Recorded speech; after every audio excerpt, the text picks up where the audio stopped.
जय हिंद दोस्तों। स्वागत है आपका आपके अपने चैनल न्यू लक्ष्य एकेडमी पर। लास्ट क्लास में हमने पढ़ा था कि 1968 में जो पॉलिसी जारी की गई थी और 1986 में जो पॉलिसी जारी की गई थी, उन्होंने कैसे अपना योगदान दिया शिक्षा के क्षेत्र में और कैसे समाज को आगे बढ़ाने की दिशा में बेहतरीन काम किया। और 1992 में जो हमारे अमेंडमेंट हुआ था आचार्य राममूर्ति की अध्यक्षता में, जो बची खुची जो कसर थी उन्होंने पूरी कर दी कि शिक्षा के क्षेत्र में इस तरीके से आप काम करो, ये एरियाज है, इनके ऊपर आप विशेष रूप से आप ध्यान दो। उसके बाद अब क्या होता है, 1986 के बाद 34 साल बाद सरकार ने जो इस इस सदी की आवश्यकताओं को एड्रेस करने के लिए न्यू एजुकेशन पॉलिसी का निर्माण किया गया, जिसकी ज़रूरत इस सदी के शुरुआत में ही महसूस की गई थी कि इस बदलते समाज में हम कैसे अपनी शिक्षा को और एडवांस तरीके से आगे लेके आए और कैसे इसको एक परफेक्ट बनाने की दिशा में प्रयास किया जाए, कैसे इसको हम इतनी अच्छी तरीके से ड्राफ्ट करें कि इसमें हर क्षेत्र की या हर क्षेत्र के ज़रूरतों को ध्यान में रखते हुए एक 360 डिग्री होलिस्टिकली समाज का संपूर्ण विकास हो जाए। तो इसके ऊपर 2015 से ही शुरुआत हो गई थी। बहुत सारे समाज के वेल विशर्स ने अपने जो सुझाव थे वो सरकार को दिए कि हम शिक्षा को इस एंगल से देखते हैं, इस नज़रिए से देखते हैं, ये जो पर्टिकुलर कीज एरिया है इनके ऊपर सरकार को ध्यान देने की विशेष रूप से ज़रूरत है। और ये क्षेत्र ऐसे हैं इनके ऊपर हमने प्रॉपर वर्क कर लिया है, इनकी ओर थोड़ा कम ध्यान दिया जाए। और कुछ क्षेत्र ऐसे थे जिनकी ओर विशेष रूप से ध्यान देने की आवश्यकता थी, तो उस ज़रूरतों को मद्देनज़र रखते हुए न्यू एजुकेशन पॉलिसी 2020 का निर्माण किया गया। इसकी शुरुआत 2015 में ही हो गई थी। बहुत सारे सुझाव थे, सरकार ने उनको माना, खुले दिल से स्वीकार किया कि हाँ, हमें अपनी शिक्षा के ऊपर काम करने की ज़रूरत है। इस बदलती दुनिया में इस प्रतिपल टाइम के अनुसार जो नहीं चलेगा वो पीछे रह जाएगा। इस बदलती दुनिया में हमें अपने आप को आगे लेके आना है, तो हमें अपनी शिक्षा में छोटे मोटे रिफॉर्म या मेजर रिफॉर्म करने होंगे, ताकि इस टाइम की ज़रूरतों को मद्देनज़र रखते हुए हम समाज में आगे बढ़ पाए। भाई 1968 का टाइम कुछ और था, 86 का टाइम कुछ और था। उस टाइम की जो ज़रूरतें थी वो अब हम बहुत तरीके से उनसे निजात पा चुके थे या पार पा चुके थे। अब आ गया था नया ज़माना, तो नए ज़माने के अनुसार सरकार ने न्यू एजुकेशन पॉलिसी का निर्माण किया। 2 लाख से भी अधिक सुझाव सरकार को प्राप्त हुए। 29 जुलाई 2020 को सरकार ने इसे स्वीकृत किया गया और इसकी ओर विशेष ध्यान दिया गया। इसमें जो मेजर बातें थी, चलिए उनको समझ लेते हैं। ये मेजर बातें क्या थी?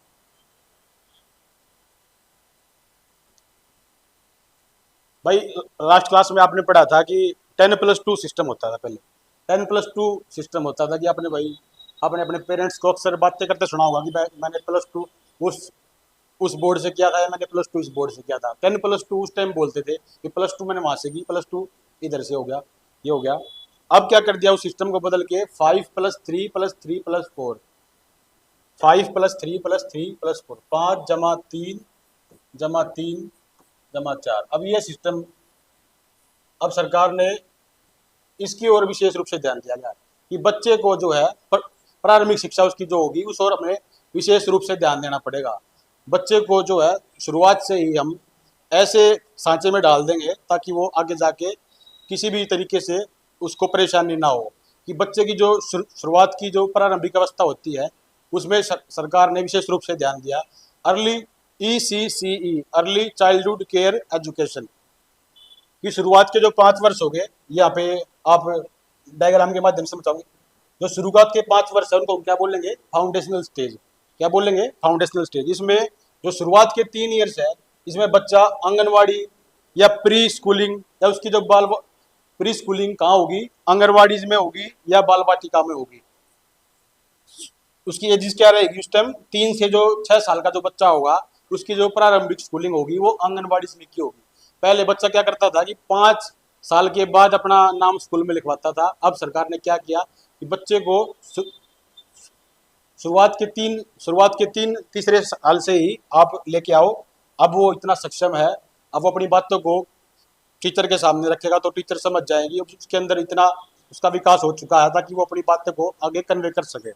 तो उसकी जो शुरुआत के जो 3 ईयर्स है वो कहाँ होंगे, उसके फाउंडेशनल स्टेज में, और आंगनवाड़ी में, बाल वाटिका में या बाल भवन में उसकी जो उसको खेल खेल के माध्यम से छोटी मोटी जो जॉयफुल तरीके से कार्टून के माध्यम से बच्चों को सिखाया जाएगा।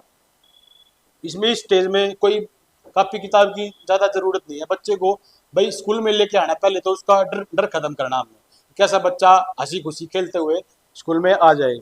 तो शुरुआत के जो 3 वर्ष है वो आंगनवाड़ी में होंगे, और जब बच्चा स्कूल में प्रवेश करेगा तो उसकी उम्र कितनी होगी भाई, 3 साल से उसने स्टार्ट किया है और 3 साल उसने आंगनवाड़ी में बिता दिए, तो अब जो स्कूल में जाएगा तो उसकी उम्र हो जाएगी 6 साल। 6 साल का बच्चा पहली कक्षा में प्रवेश करेगा।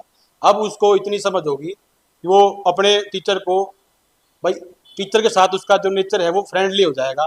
बच्चे को टीचर टीचर और बच्चा एक दूसरे के समक्ष अच्छे तरीके से पेश होंगे, उनको उनका डर खुल जाएगा कि हर तरीके से, क्योंकि पहले वो 3 साल टीचर के साथ टाइम स्पेंड कर चुका है। अब उसके लिए नई बात नहीं है। और इससे पहले क्या होता था कि बच्चा जब स्कूल जाता था, आपने भी देखा होगा पुराने टाइम में बच्चा स्कूल जाते टाइम रोता था, या पेरेंट्स उसको पीट के या बेला फुसला के स्कूल में ले जाते थे, भाई तू स्कूल में चल, तेरे को वहाँ चॉकलेट मिलेगी, या टीचर तेरे को प्यार करेंगे, तेरे को वहाँ खिलौने मिलेंगे। तो बच्चा बात नहीं मानता था उनकी, हर तरीके से वो बोलता था कि मैं स्कूल में नहीं जाऊँगा, नहीं जाऊँगा।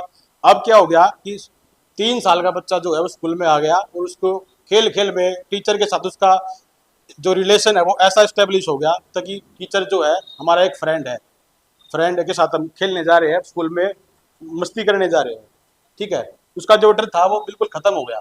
अब वो स्कूल में इजीली आ रहा है, बिना किसी डर के, बिना किसी झिझक के। ये बातें हो रही है भाई 6 साल के बच्चे की, पहले ऐसा नहीं था। अब सिनेरियो बिल्कुल चेंज हो चुका है। अब क्या आ गया, बच्चा स्कूल में आ गया, कौन सी क्लास में पहुंच गया वो, फर्स्ट क्लास में। उम्र कितनी होगी उसकी, 6 साल। 6 साल का बच्चा फर्स्ट क्लास में पहुंच गया। अब वो यहाँ पे 2 साल बिताएगा। ये बात हो रही है फाउंडेशनल स्टेज की।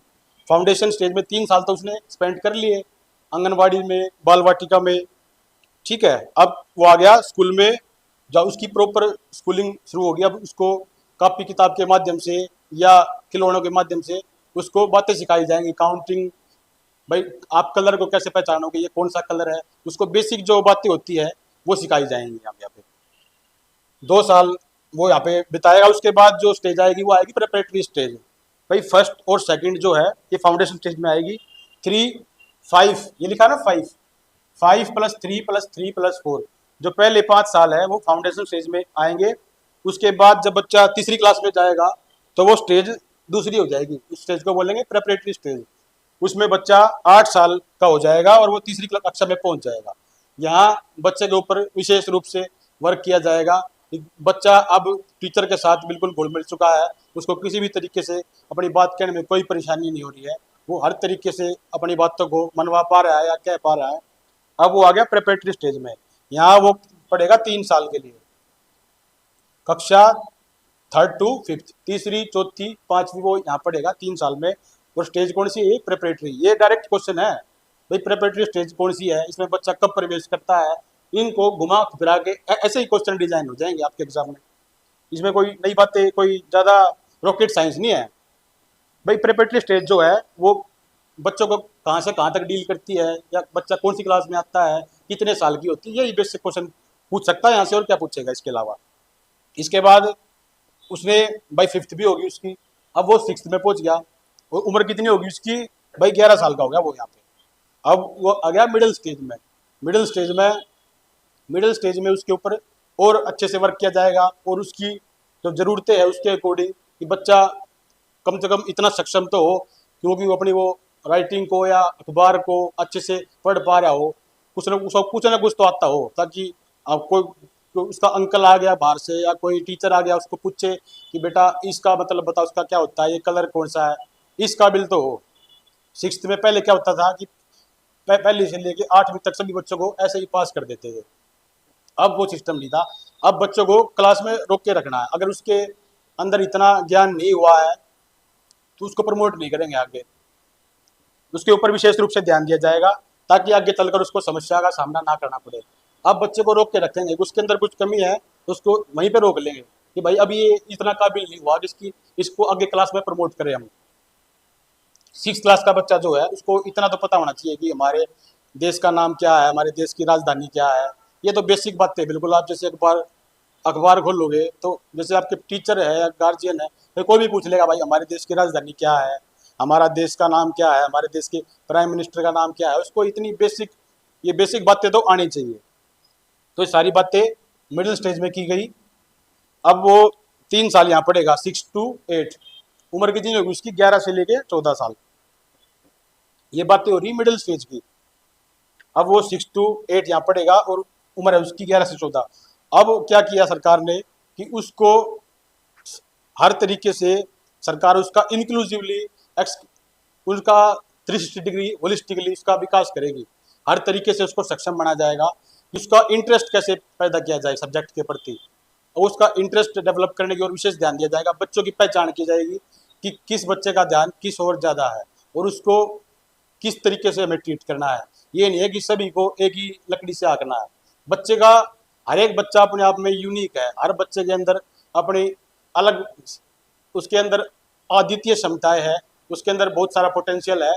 जो कोई भी बच्चा कंप्लीटली समान नहीं हो सकता, कुछ ना कुछ उसके अंदर कमी, या किसी बच्चे से कुछ ना कुछ उसकी हॉबीज अलग होंगी। और वो आपको बिल्कुल देखना पड़ेगा, कीनली देखना पड़ेगा आपको किसका इंटरेस्ट कहाँ पे है, कहाँ पे ये अच्छा स्कोर कर रहा है, किस सब्जेक्ट में इसका इंटरेस्ट है, किस में नहीं है, कहाँ ये टाइम स्पेंड ज़्यादा करता है, कहाँ इसका लो एरिया है, क्या इसका स्ट्रॉन्ग एरिया है।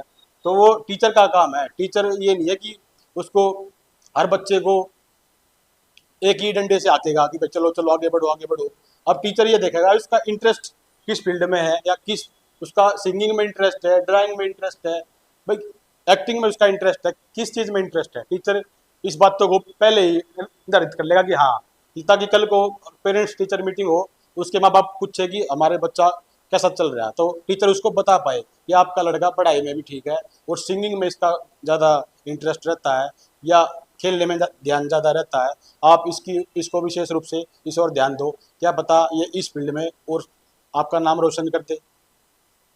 ठीक है, ये बातें कहाँ की हो रही है? मिडिल स्टेज की हो रही है ये बातें। उसकी क्लास है 6 to 8। ठीक है, और अब क्या किया सरकार ने? फ्लेक्सिबल बना दिया भाई, सिस्टम को फ्लेक्सिबल बना दिया कि बच्चे को जो भी आज़ादी है उसको आज़ादी दे दी कि आप जो मन में आए वो सब्जेक्ट चूज करो, आगे बढ़ो। उसकी लिमिटेशन खत्म कर दी, बाउंडेशन खत्म कर दी, बाउंडेशन खत्म कर दी कि जो आपके मन में आता है वो सब्जेक्ट पढ़ो। अब आ गया बच्चा 14 साल की उम्र में, और स्टेज कौन सी है? लास्ट स्टेज हमारी सेकेंडरी स्टेज, 9वीं 10वीं 11वीं 12वीं। यहाँ के बच्चा मैच्योर हो जाता है और कुछ ना कुछ समाज में ये देखता है, समाज में ये देखता है कि किस दिशा में मैं आगे बढ़ पाऊंगा या कौन सी फील्ड मेरे लिए ठीक रहेगी। तो वो देखता है कि कैसे मैं अपना समुचित विकास कर पाऊंगा। और सरकार ने भी विशेष रूप से ध्यान दिया उसको कि इसके उसके ऊपर कोई भी सब्जेक्ट थोपा ना जाए, सब्जेक्ट थोपा नहीं जाए, उसको उसकी ज़रूरतों के अनुसार या उसके इंटरेस्ट के अनुसार ट्रीट किया जाए। कि भाई स्कूल जो है वो बच्चे के लिए है, स्कूल जो है बच्चे के लिए है, बच्चा स्कूल के लिए नहीं है। हमें जो है उसको स्टूडेंट सेंट्रिक जो है पॉलिसी का धारण करना है आगे चल के, क्योंकि स्टूडेंट को देखते हुए ही वो पॉलिसी का निर्माण किया गया है कि भाई बच्चा सर्वप्रथम है।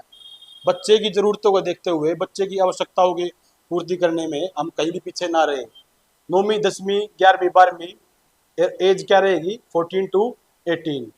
भाई 4 स्टेज में बांट दी न्यू एजुकेशन पॉलिसी, 5+3+3+4।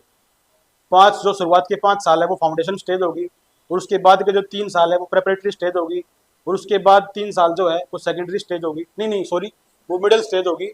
और उसके बाद जो 9वीं 10वीं 11वीं 12वीं बच्चा करेगा वो होगी उसकी फाइनल स्टेज, कौन सी? Secondary stage. इसमें बच्चे के ऊपर ज़्यादा जोर नहीं डाल के बच्चे के ऊपर फ्लेक्सिबिलिटी के ऊपर काम किया गया है कि बच्चे जो भी है अपनी नीड के अकॉर्डिंग, अपने इंटरेस्ट के अकॉर्डिंग सब्जेक्ट पढ़े। अगर उसका मन, जैसे उसने साइंस के 2 सब्जेक्ट चूज कर लिए, बायोलॉजी प्लस केमिस्ट्री, और उसका मन जो है आर्ट के सब्जेक्ट पढ़ने का भी है, वो पोल साइंस भी इच्छुक है पढ़ने का, और तो उसको सरकार ने कोई बाउंडेशन नहीं बनाई, ये आपका जो मन करे वो सब्जेक्ट चूज करो और आगे बढ़ो, पढ़ो और आगे बढ़ो। सरकार ने फाउंडेशन खत्म कर दी, वो सेकेंडरी स्टेज में पहुंच चुका है, सेकेंडरी स्टेज में आ गया है बच्चा, और उसकी उम्र कितनी हो गई है? 14 उम्र हो गई है। अब वो इस स्टेज में कौन कौन सी क्लास करेगा? 9वीं 10वीं 11वीं 12वीं, 9th 12th 11th, 9th 10th 11th 12th, 4 class वो यहाँ पढ़ेगा। ये इसको बोलते हैं सेकेंडरी स्टेज। और ये 5+3+3+4 की जो प्रणाली है इस पर आधारित है। इससे पहले क्या थी? 10+2। ठीक है, इसको याद करने की क्या ट्रिक है? 5 प्लस में 3 का स्क्वायर करते, 3 को 2 बार लिख दो, और 4, 3 4 4 के बाद 5, पहले इस तरफ कूद जाओ राइट हैंड साइड, उसके बाद लेफ्ट आ जाओ, 3 4 5, 3 को अपने 2 बार लिखना है। 5+3+3+4। चलिए इसको विस्तार से पढ़ते हैं, न्यू एजुकेशन पॉलिसी 2020 को। इसमें क्या मेजर चेंजेस किए सरकार ने, क्या ऐसी बातें रही जिनके ऊपर विशेष रूप से ध्यान दिया गया आज की टाइम की देखते हुए। ठीक है, तो इसके ऊपर विस्तार से पढ़ेंगे कि भाई ज्ञान की कमी नहीं है आज के टाइम में। ज्ञान तो आप कहीं से भी डालोगे, गूगल पे एक क्लिक और सारी डिटेल आपके सामने आ जाएंगी। लेकिन इसको हम आपके सामने डिकोड करने जा रहे हैं, आसान भाषा में डिकोड करने जा रहे हैं। तो चलिए ध्यान से देखना कि भाई 29 जुलाई 2020 को प्रधानमंत्री की अध्यक्षता में केंद्रीय मंत्रिमंडल ने राष्ट्रीय शिक्षा नीति 2020 को मंजूरी दे दी, हरी झंडी दे दी कि भाई अब जो है आज की जरूरतों को देखते हुए राष्ट्रीय शिक्षा नीति जो है अब वो लोगों की जरूरतों को एड्रेस करेगी। एनईपी 2020 ने मानव संसाधन, पहला काम उसका क्या रहा? जो मानव संसाधन और विकास मंत्रालय था ना, उसका नाम बदलकर क्या कर दिया? शिक्षा विभाग कर दिया गया, शिक्षा मंत्रालय कर दिया गया। जो MHRD मिनिस्ट्री है हमारी, ministry of human resource and development, को क्या कर दिया गया? Ministry of education. MHRD बदल के क्या हो गया? MOE। ठीक है, मिनिस्ट्री ऑफ एजुकेशन, ये इसका पहला काम है। MHRD को अब क्या कहेंगे? Ministry of education. और दूसरा काम का क्या रहा? ये कब आई थी? 2020 में। और सरकार ने खुले दिल से लोगों के सुझावों को स्वीकार किया। हर भाई समाज के जो वेल विशर्स है उन्हें अपने सुझाव सरकार के सामने भेजे कि ये जो पॉइंट है इन पे आपको काम करने की और ज़्यादा ज़रूरत है, ये कुछ की एरियाज है इनमें आप लैग कर रहे हो और जहाँ आपको ध्यान देने की ज़्यादा ज़रूरत है। तो सरकार ने भी खुले मन से उन सुझावों को माना और अपने शिक्षा नीति में उनको प्रॉपर स्थान दिया गया, प्रॉपर एड्रेस किया गया उन मुद्दों को। ठीक है, उसके बाद क्या हो गया भाई कि 1986 में हमारी सेकंड पॉलिसी आई थी। उसके बाद 34 साल बाद, भाई कितना टाइम हमें क्यों लग गया? 34 साल बाद कोई पॉलिसी आ रही है 2020, तो इतना टाइम लगाने का पीछे उद्देश्य यही था कि हमें बारीकी से समाज का अवलोकन करना है, बारीकी से, ताकि कोई भी पीछे छूटे नहीं। हर तरीके से हर समाज की, हर क्षेत्र की जरूरतों को ध्यान रखते हुए कि भाई सभी का समावेशन होगा इस शिक्षा नीति में। हम भरसक प्रयास करेंगे कि कोई भी बच्चा पीछे ना रह जाए किसी भी कारण से, चाहे वो धर्म का कारण हो, जाति हो, कुछ भी हो, गरीबी हो। हमें सभी की जरूरतों को ध्यान में रखते हुए सभी को न्यू एजुकेशन पॉलिसी अच्छे वे में कैटर करनी है। कैटर का मतलब है भाई प्रदान करनी है सभी को, सभी की जरूरतों का ध्यान रखते हुए, सभी की आवश्यकता को ध्यान रखते हुए उसके ऊपर काम किया जाएगा। 34 साल लग गए। जो 21वीं सदी की जो हमारी पहली शिक्षा नीति है, जो इस सेंचुरी की पहली शिक्षा नीति है, 1934 साल बाद पुरानी शिक्षा नीति का स्थान इसने लिया है। 1986 की ये जगह लेने जा रही है।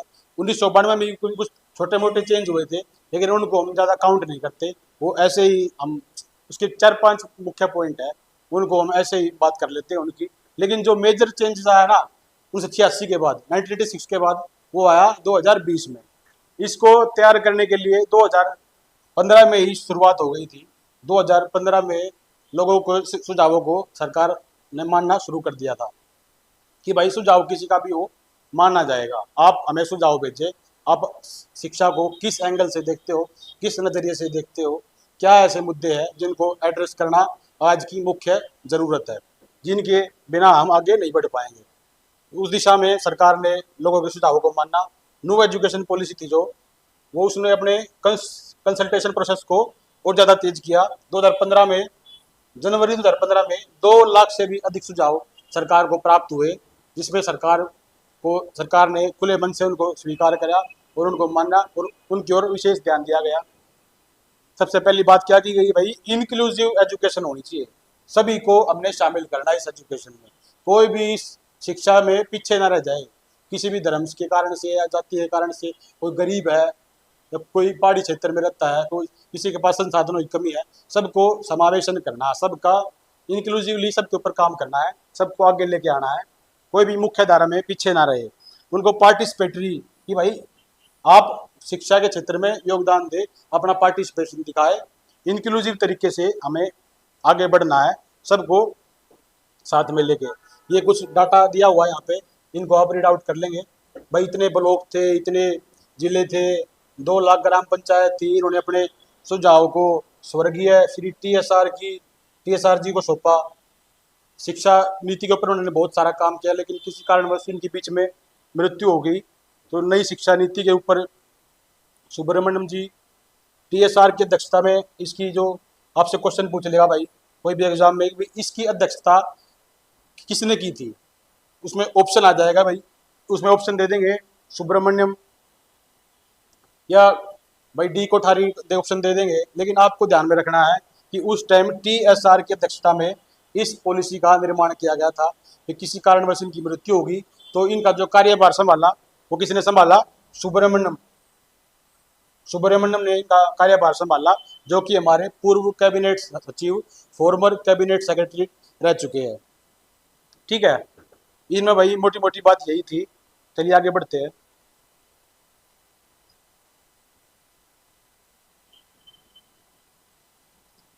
अब बात आ गई भाई, तो उसके बाद चलो मान लिया भाई हम 2020 में आ गए, 2015 में हमने इसके ऊपर काम करना शुरू कर दिया और धीरे धीरे टीएसआर की जो थी वो अकालिक असामयिक मृत्यु होगी। उसके बाद जो है उसका कार्यभार किसने संभाल लिया वो आपने देख लिया।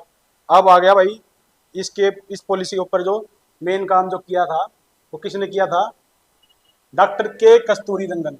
ये भाई इसरो के फॉर्मर साइंटिस्ट रह चुके हैं और जून 2017 में प्रख्यात वैज्ञानिक इसरो के जो थे डॉक्टर के कस्तूरी रंगन की अध्यक्षता में नए सिरे से, कि भाई पीछे जो हो गया सो हो गया, अध्यक्ष जी हमारे किसी कारणवश चले गए, अब नए सिरे से उनके जो काम थे उनको हमें संभालना है, आगे बढ़ाना है। तो डॉक्टर के कस्तूरी रंगन की अध्यक्षता में राष्ट्रीय शिक्षा नीति के मसौदे को, ड्राफ्ट को तैयार किया गया, उसका गठन किया गया। 31 मई 2019 को राष्ट्रीय शिक्षा नीति 2019 का मसौदा उस टाइम के मानव संसाधन विकास मंत्री को प्रस्तुत किया गया, जिसे हम एमएचआरडी की वेबसाइट और माई गवर्नमेंट इनोवेशन पोर्टल पर भी इजीली देख सकते हैं। यह अपलोड कर दिया गया था, जितने भी सुझाव थे, सजेशन थे, उनको अपलोड कर दिया गया था। अब बात करेंगे भाई जो एनईपी है हमारी, उसने स्कूल एजुकेशन पर क्या काम किया, स्कूल एजुकेशन के ऊपर उसने क्या काम किया। स्कूलिंग एनईपी जो है उन्होंने बहुत सारे मुद्दों पर काम किया, लेकिन हम पढ़ेंगे इसमें स्कूल एजुकेशन के ऊपर एनईपी किस तरीके से अपना काम करती है। NEP deals with many academic aspect of school education that had already been tackled by NCF 2005। भाई इसमें ये कह रहा है कि एनईपी 2020 जो है वो बहुत सारे एकेडमिक एस्पेक्ट को डील कर चुकी है, पहले ही टैकल कर चुकी है, डील कर चुकी है। किसकी अध्यक्षता में, एनसीएफ की अध्यक्षता में। NCF stands for National Curriculum Framework. These include the need of move away from rote education, flexibility in examination। चलिए इसको आसान भाषा में समझाने का प्रयास करूंगा मैं। NCF ने क्या किया भाई कि जो रट्टाफिकेशन की जो अपनी एजुकेशन है इसको बदलो, हमें बच्चों को आगे आने वाली चुनौतियों के ऊपर तैयार करना है, हमें उनको रट्टू तोता नहीं बनाना कि वो हम समझाएंगे, वो जैसे हम समझाएंगे वैसे ही हमारे सामने बोल देंगे। हमें क्या करना है कि उनके अंदर समालोचनात्मक चिंतन, क्रिटिकल थिंकिंग को डेवलप करना है कि बच्चा खुद से ये समझ सके, ये सोच सके कि क्या मेरे लिए ठीक रहेगा, क्या मेरे लिए गलत रहेगा, कौन से ऐसे काम है जिनको मैं करके आगे बढ़ पाऊंगा, या कौन से मेरे रास्ते में ये रुकावट है। इनको वो बच्चा क्रिटिकली सोच पाए, 360 डिग्री उसका दिमाग का विकास हो जाए, होलिस्टिकली सोच पाए। उसके अंदर हम ऐसी डेवलप ऐसा सॉफ्टवेयर डेवलप कर दे ताकि वो अपने अच्छे बुरे का ख्याल रखे, उसको ये बताना ना पड़े कि ये काम तेरे लिए गलत है या तेरे लिए ठीक है। वो स्वयं से ही, अपने आप से ही चीज़ों को अच्छे और बुरे रूप में देखे और उनका अनुसरण करे। जो उसके लिए ठीक है उसका अनुसरण करे, बाकी को त्याग दे। इसमें यही बात की गई कि रोट एजुकेशन की जो रट्टाफिकेशन की जो एजुकेशन है उसको हमने सिरे से खारिज करना है। बच्चे को कंसेप्ट समझाने हैं, ना कि उसको रट्टू तोता बनाना है। कंसेप्ट समझेगा बच्चा तो इजीली चीज़ों को रिलेट कर पाएगा, जो उसके स्कूल में सिखाया जा रहा है उन बातों को वो बाहरी जीवन से जोड़ेगा, कि भाई रियल लाइफ से जोड़ेगा बच्चा उन चीज़ों को, कि स्कूल में ये ना हो कि शिक्षा बस रट्टाफिकेशन मात्र रह जाए, जो कि आज पहले के टाइम में थी कि कैसे भी करके भाई ये 20 क्वेश्चन है, 30 क्वेश्चन है, इनको तैयार कर ले, ये मोस्ट इंपॉर्टेंट क्वेश्चन है, ये एग्जाम में आएंगे, अगर इनको आप अच्छे से लिख दोगे एग्जाम पास। उसके बाद इस क्लास से हमने क्या लेना है, सिलेबस से क्या लेना है। उनका ये मतलब नहीं था कि ये जो टॉपिक है हमारे, ये आगे चलकर हमारे कम्पिटिटिव एग्जाम में इन्हीं से क्वेश्चन बनेगा, इनको क्यों ना हम ध्यान से पढ़ ले ताकि आगे हमें ज़्यादा दिक्कत का सामना ना करना पड़े। तो उस टाइम थिंकिंग थी ही नहीं। हम उस टाइम के जो टीचर्स थे वो भी अपनी खाना पूर्ति करने में लगे हुए थे। उनके दिमाग में ये नहीं था कि बच्चों को उनके दिमाग में ये कॉन्सेप्ट डाला जाए। वो भी कई टीचर ऐसे बोलते थे, मैं सबकी बात तो नहीं करूँगा, लेकिन स्कूल में कई टीचर ऐसे होते थे कि बच्चा ये 20 इंपॉर्टेंट क्वेश्चन है, इनको आप याद कर लो, आगे बढ़ जाओगे और इस क्लास से आपको मुक्ति मिल जाएगी, निजात मिल जाएगी, आगे की आगे देखना। ठीक है। इसमें एनईपी ने इसके ऊपर काम किया कि नहीं नहीं भाई, हमें रोट एजुकेशन, हमें रटना नहीं किसी चीज़ को, हमें समझना है। रोट एजुकेशन टू क्या है, कंसेप्चुअल अंडरस्टैंडिंग, कि हमें चीज़ों को समझना है। फ्लेक्सिबिलिटी ऑफ एग्जामिनेशन, कि भाई परीक्षा में फ्लेक्सिबिलिटी होनी चाहिए, लचीली होनी चाहिए परीक्षा। ये नहीं है कि परीक्षा के बोझ के दबाव में हम इतना दब जाए कि हम पढ़ाई को एक बोझ के तौर पे देखें। कि परीक्षा में लचीलापन होना चाहिए, ये नहीं है कि हर तरीके से बच्चे का आकलन किया जाए। आकलन करो भाई, इसने कितना सीखा कितना सीखा। हमें बच्चों की ओवरऑल डेवलपमेंट पे ध्यान देना है, ओवरऑल जो उसकी उपलब्धियां है, उसका विकास है, उसके ऊपर ध्यान देना है। उसके बाद कि बच्चे को हमने डिस्करेज नहीं करना कि तू नहीं कर पाएगा, तेरे से नहीं होगा। उसको ये, उसके दिमाग में ये बातें आनी नहीं चाहिए कि तेरे से नहीं होगा, अगर तू नहीं पढ़ेगा तो रिक्शा चलाएगा। तो उसको ऐसी भाषा में नहीं समझाना है, बच्चे को बड़े प्यार से कोमलता से समझाना है कि अगर भाई आप नहीं पढ़ोगे तो आप जीवन में आगे कैसे पढ़ोगे। उसको डिस्करेज नहीं करना है, तो उत्साहित नहीं करना है, और पाठ्य पुस्तकों पर अधिक निर्भर नहीं बनाना उसको। उससे उसके अंदर सेल्फ लर्निंग का कॉन्सेप्ट डेवलप करना है कि आप भाई जो हमने स्कूल में पढ़ाया हो वो तो पढ़ा दिया, उसको भी याद करो और खुद से भी सीखो, खुद से चीज़ों को देखो, अपने नज़रिए से चीज़ों को देखो, अपने नज़रिए से समाज को देखो। आप जिस स्टेज में हो, जिस अवस्था में हो, उस टाइम के अनुसार समाज को देखो। पाठ्य पुस्तकों पर अधिक निर्भरता ठीक नहीं है। इसने एनईपी 2020 ने ये फील किया कि बच्चा जो भी कुछ किताबों में लिखा है ना, उसी के ऊपर फुली डिपेंड रहता है। वो इसके अलावा अपनी क्रिएटिविटी नहीं जगाता सब्जेक्ट के प्रति, वो खुद से क्वेश्चन नहीं तैयार करता, वो कंप्लीटली डिपेंड किस पे रहता है, तो जो हमारी टेक्स्ट बुक है, पाठ्य पुस्तकों पर अधिक निर्भरता को हतोत्साहित करना है। इस एनईपी का मुख्य उद्देश्य क्या है कि बच्चे जो है पूरी तरीके से बुक्स पर डिपेंड ना हो। और क्या कहता है कि बच्चों के समग्र विकास, होलिस्टिक 360 डिग्री के लिए बच्चों के समग्र विकास के ऊपर काम करना हमने, कि ये ना हो कि बच्चा एक सब्जेक्ट में तो आगे निकल जाए और दूसरा इसको बिल्कुल भी नहीं आता हो। हमने हर तरीके से होलिस्टिकली 360 डिग्री बच्चे को उसकी ज़रूरतों के अकॉर्डिंग ध्यान रखना है और उसको ओवरऑल उसका विकास हो। ठीक है। उसके बाद है भाई, ये तो हमने पढ़ लिए एनईपी ने स्कूल एजुकेशन पर क्या काम किया। अब पढ़ेंगे जनरल रिफॉर्म। जनरल रिफॉर्म, सामान्य सुधार। एनईपी ने भाई सामान्य सुधार क्या किए। इस नीति का जो उद्देश्य है 2030 तक स्कूली शिक्षा में 100%, 100% सकल नामांकन अनुपात, जिसको इंग्लिश में बोलते हैं ग्रोस एनरोलमेंट रेशो, के साथ प्री स्कूल से माध्यमिक स्तर तक शिक्षा का सार्वभौमिकीकरण करना है कि भाई 2030 तक हमने स्कूल में जो प्रारंभिक शिक्षा है वो सभी बच्चों को देनी है, कोई भी छूटे ना। समाज का कोई भी तबका ऐसा ना हो जो हमारी प्राइमरी एजुकेशन से वंचित रह जाए। 100%, 100% हमने बच्चों की स्कूली शिक्षा में उनका नामांकन करवाना, उनको एनरोल्ड करवाना है। Gross enrolment ratio GER by 2030 तक, 2030 तक हमें बच्चों का यूनिवर्सलाइजेशन करना है, सार्वभौमिकरण करना है, सभी को स्कूल में लेके आना है। It is aimed that through the open schooling system, the NEP 2020 will bring about 2 crores out of school children back into the mainstream education। कि भाई हमने जो भी किसी कारण से पीछे हमारी गलती रह गई थी, जो भी बच्चे किसी कारण से शिक्षा से वंचित रह गए थे, उनको भी स्कूल में लेके आना है, बैक टू द स्कूल, ताकि वे भी अपनी समाज की मुख्य धारा में शामिल हो पाए। उनको स्कूल में लेके आना है थ्रू किसके? ओपन स्कूलिंग सिस्टम के। भाई थ्रू आपका एक ओपन स्कूलिंग सिस्टम के थ्रू एक एग्जाम होगा और आपका ये डिसाइड कर लिया जाएगा कि आपका लेवल क्या है, आपको किस क्लास में एडमिशन देने की जरूरत है। उसके अकॉर्डिंग सरकार डिसाइड कर लेगी कि बच्चा किस क्लास के लायक है, तो उसका उसी क्लास में एडमिशन कर दिया जाएगा। सबसे पहला काम यही, बच्चों को भाई मुख्य धारा में लाया जाएगा। मुख्य धारा में नहीं आएंगे तो शिक्षा के क्षेत्र में भारत आगे कैसे बढ़ेगा। उसके बाद क्या है, जो 10+2 सिस्टम था वो मैंने आपको पहले बता दिया है शुरुआत में ही कि 10+2 सिस्टम को रिप्लेस करके अब क्या बना दिया, 5+3+3+4।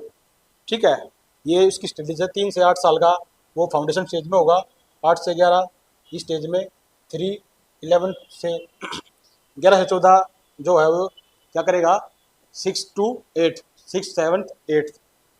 और जो लास्ट के 14 to 18 ईयर्स होंगे उसमें वो क्या करेगा, 9वीं 10वीं 11वीं 12वीं। ये आप पहले पढ़ चुके हैं, मैं नहीं समझता इनको दोबारा पढ़ाने की जरूरत है। चलिए आगे बढ़ते हैं।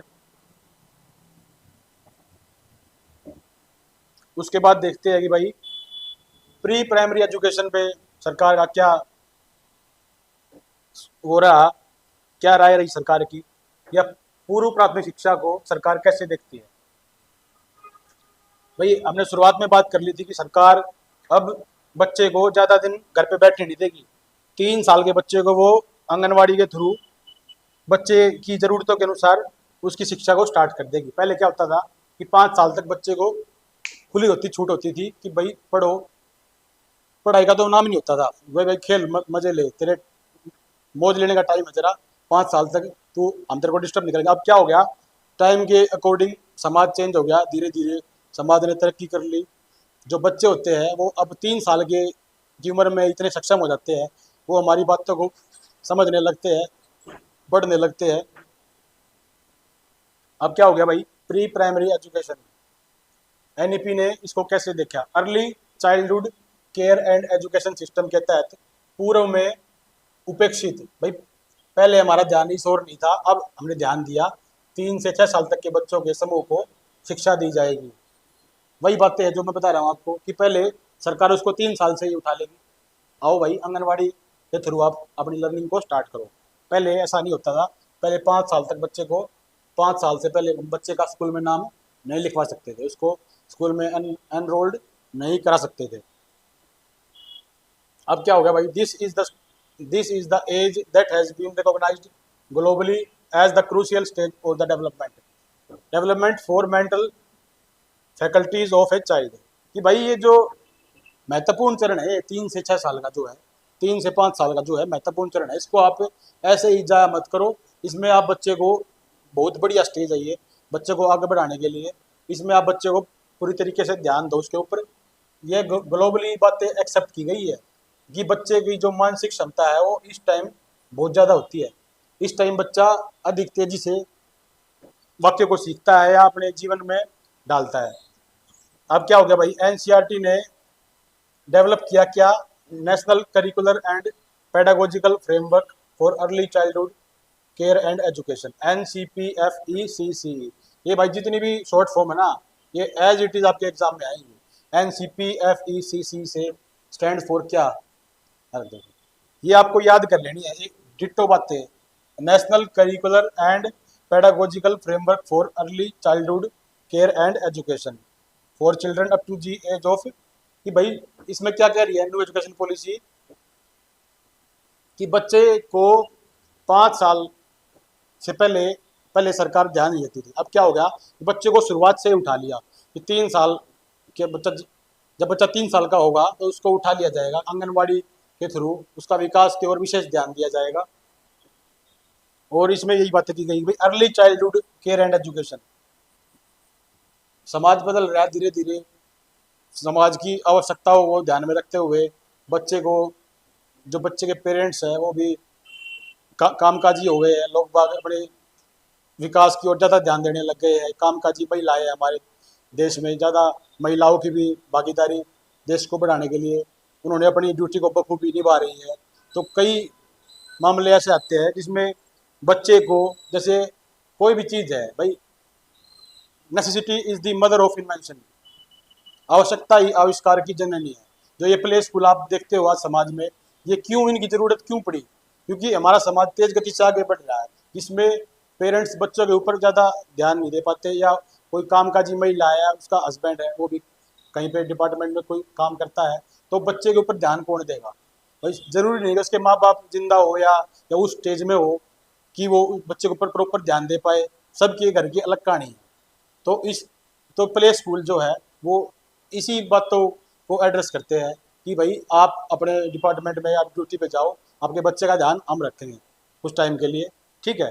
3 से जो 6 वर्ष की जो इम्पोर्टेंट एज है, इसके ऊपर सरकार ने विशेष रूप से ध्यान दिया कि ये वो स्टेज है जहाँ बच्चा बहुत जल्दी सीखता है और उसका संज्ञानात्मक विकास जो है बहुत तेज होता है इस स्टेज में। ये लिखा ना आंगनबाड़ी प्री स्कूलिंग, वो बातें आपको मैंने पहले बता दिया था। 12 वर्ष तक की स्कूली शिक्षा होगी, ठीक है। अब बात करेंगे भाई प्राइमरी एजुकेशन पे, समझ में आ गया ना भाई? अब बात करेंगे प्राइमरी एजुकेशन पे। भाई अभी सरकार ने, न्यू एजुकेशन पॉलिसी ने प्राइमरी एजुकेशन के ऊपर क्या बातें की या क्या ध्यान दिया? प्राइमरी एजुकेशन, प्रारंभिक प्रारंभिक नहीं, प्राथमिक शिक्षा।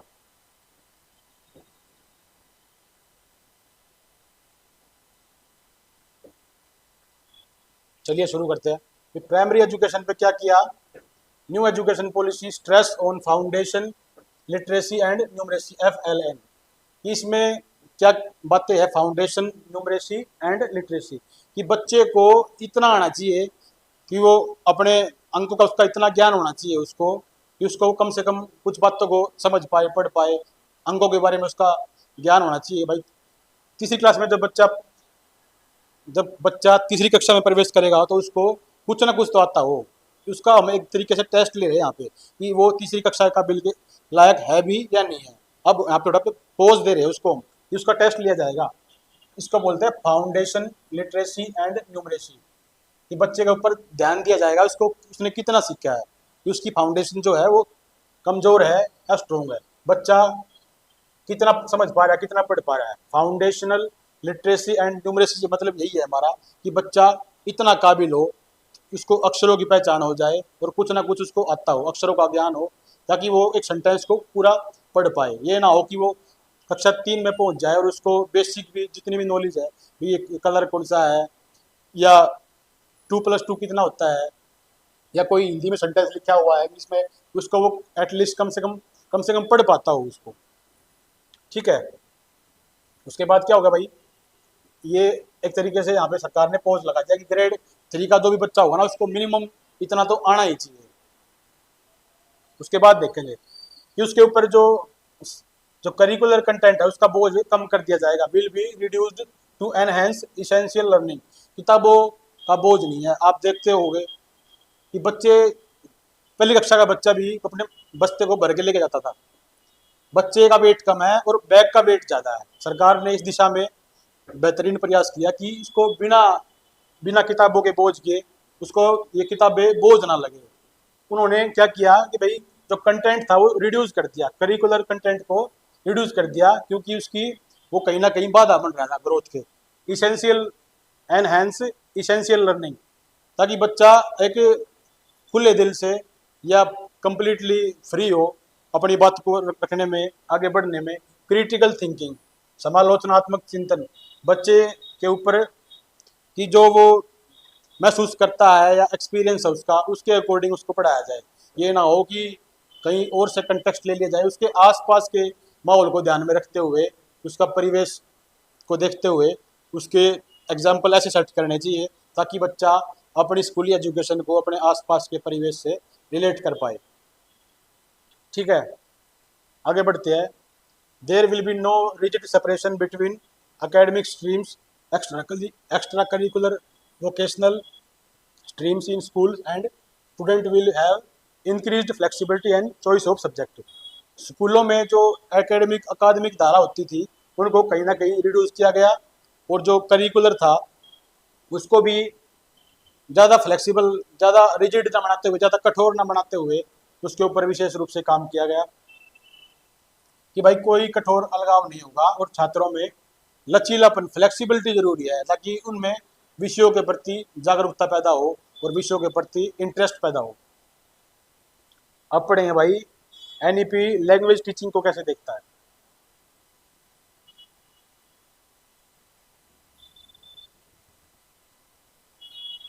एनईपी जो है लैंग्वेज टीचिंग को कैसे देखता है। ये आप जानते हैं भाई, भारत जो है विविधता से भरा हुआ देश है। यहाँ पे बहुत सारी भाषाएं बोली जाती है। वो किसी ने कहा ना कि भाई कदम कदम पर बदले पानी, चार कोस पर वाणी। यहाँ पे हर 5 किलोमीटर बाद आप भाषा में परिवर्तन देखना स्टार्ट कर दोगे। लैंग्वेज टीचिंग के ऊपर क्या काम किया न्यू एजुकेशन पॉलिसी ने। एनईपी क्या कहता है 2020 कि कम से कम ग्रेड 5 तक, कक्षा 5 तक बच्चे को उसकी शिक्षा जो है वो मातृभाषा या स्थानीय भाषा में देनी चाहिए, कि बच्चा उस भाषा से पूर्णतः परिचित हो। आप बच्चे को किसी अदर कंटेक्स्ट में समझाओगे, किसी अलग लैंग्वेज में समझाओगे, हो सकता है वो ना समझ पाए। आप उसको उसके होम ग्राउंड पे खिलाए, उसको जो है उसकी मातृभाषा, जो भी जिस माहौल में वो रह रहा है, जिस स्थान पे वो रह रहा है, उस टाइम की जो उस स्थान की जो मातृभाषा है या स्थानीय भाषा है, उस भाषा में हमने उसकी कक्षा 5 तक उसकी स्कूलिंग जो है उस भाषा में होनी चाहिए, क्योंकि उस भाषा में वो अधिक सीख पाएगा। किसी भी छात्र पर कोई भी भाषा थोपनी नहीं चाहिए हमें, ये उसको मातृभाषा के ऊपर हमें विशेष ध्यान देना चाहिए।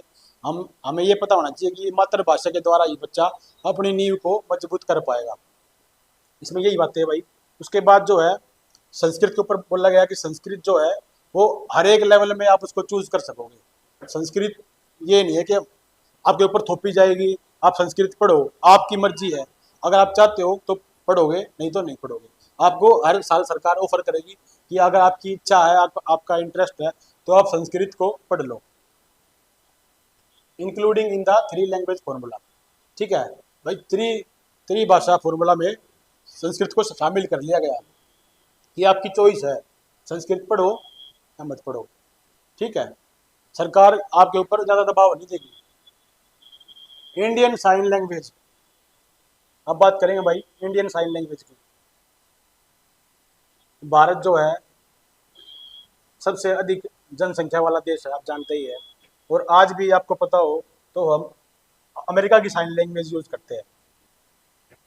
भाई क्यों ऐसा है कि इतनी हमारी देश की जनसंख्या इतनी होने के बावजूद हमें किसी दूसरे की साइन लैंग्वेज के ऊपर डिपेंड होना पड़ रहा है? क्यों ऐसा नहीं है कि हमारी खुद की साइन लैंग्वेज इतनी डेवलप हो कि और कंट्रीज उसको फॉलो करें? हमें क्यों अमेरिकन साइन लैंग्वेज को अडोप्ट करना पड़ता है? इंडियन साइन लैंग्वेज डेवलप की जाएगी, विल बी स्टैंडर्डाइज। उसका जो है मानकीकृत किया जाएगा, उसका स्टैंडर्ड ऊपर किया जाएगा, रेज बार द लेवल, उसका लेवल ऊपर उठाया जाएगा ताकि हमारा देश उसको फॉलो कर सके। हमें किसी दूसरे देश की साइन लैंग्वेज के ऊपर डिपेंड ना होना पड़े। ठीक है, इसमें यही बातें लिखी है भाई। सामग्री विकसित की जाएगी जिसका उपयोग जो हमारे श्रवणबाधित बच्चे हैं उनके ऊपर किया जाएगा, कि वे भी अपने आप को ये ना समझे कि हम पीछे रह गए, सरकार ने हमारे ऊपर कोई ध्यान नहीं दिया। वे भी अपने आप को समाज की मुख्य धारा के अंदर माने। अब बात करेंगे भाई इंक्लूसिव एजुकेशन की। सबसे इम्पोर्टेंट पॉइंट है ये आज की एनईपी पॉलिसी का। एनईपी पॉलिसी का इम्पोर्टेंट पॉइंट है समावेशी शिक्षा, कि भाई सभी को समान अधिकार, आगे बढ़ने का। सभी को, कोई भी जो है समाज में पैदा हो गया XYZ, किसी भी धर्म से है, किसी भी कास्ट से है, उसको आगे बढ़ने का पर्याप्त मौका है। सरकार ने भी इसी बात को ऊपर रखते हुए समावेशी शिक्षा के ऊपर विशेष ध्यान दिया गया। एनईपी यह सुनिश्चित करेगा कि कोई भी बच्चा जन्म या किसी अन्य पृष्ठभूमि की परिस्थितियों के कारण सीखने और उत्कृष्टता का प्राप्त करने का कोई भी अवसर ना खोए। कोई भी मौका ऐसा नहीं होना चाहिए जहाँ वो चूक जाए। सभी को समाज की मुख्य धारा में लाना है तो समावेशी शिक्षा के ऊपर ध्यान देना पड़ेगा। आगे बढ़ते भाई।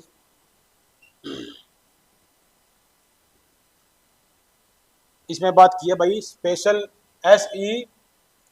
SEDGS special economical disadvantage group के ऊपर बात की गई है कि जो भी समाज के निचले तबके हैं या किसी भी कारण से किसी भी आर्थिक संसाधन से या जो नीचे तबके के लोग हैं उनको हमने कैसे मुख्य धारा में लेकर आना है उसके ऊपर बात की गई है।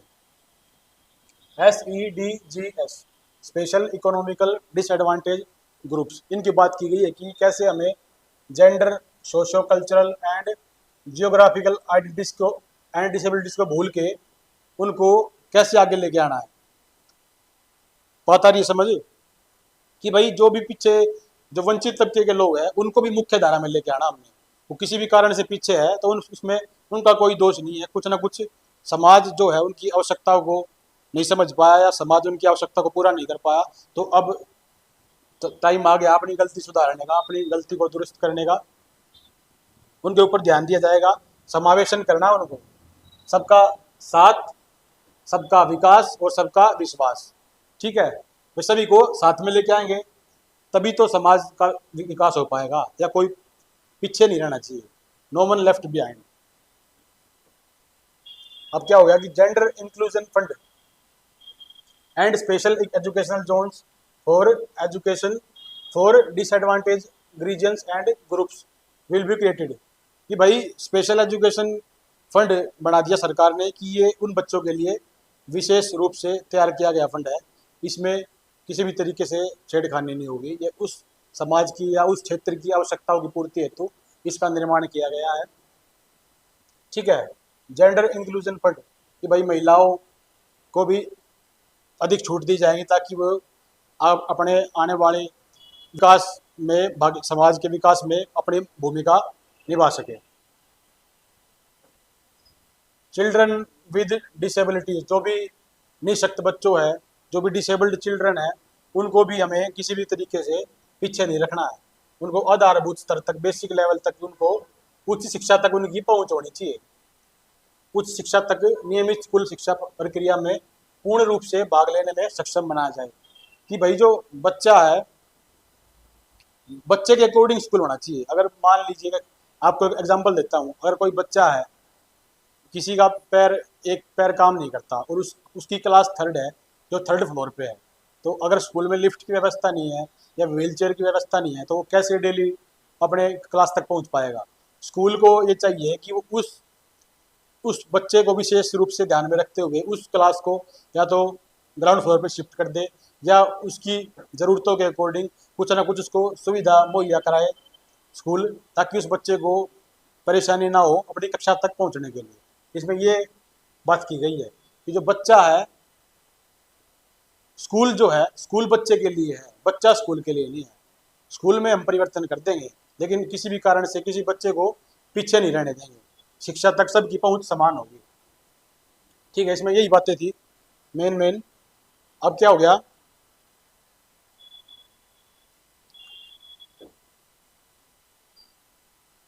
अब एवरी हाँ भाई, एवरी स्टेट डिस्ट्रिक्ट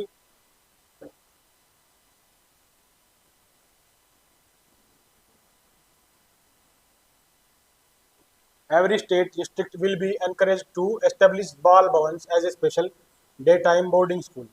कि भाई सभी राज्यों और जिलों में बाल भवन स्थापित किए जाएंगे ताकि बच्चों को शुरू स्पेशल जो डे टाइम होता है उनका, वो उस डे टाइम में आए और अपना विकास करें।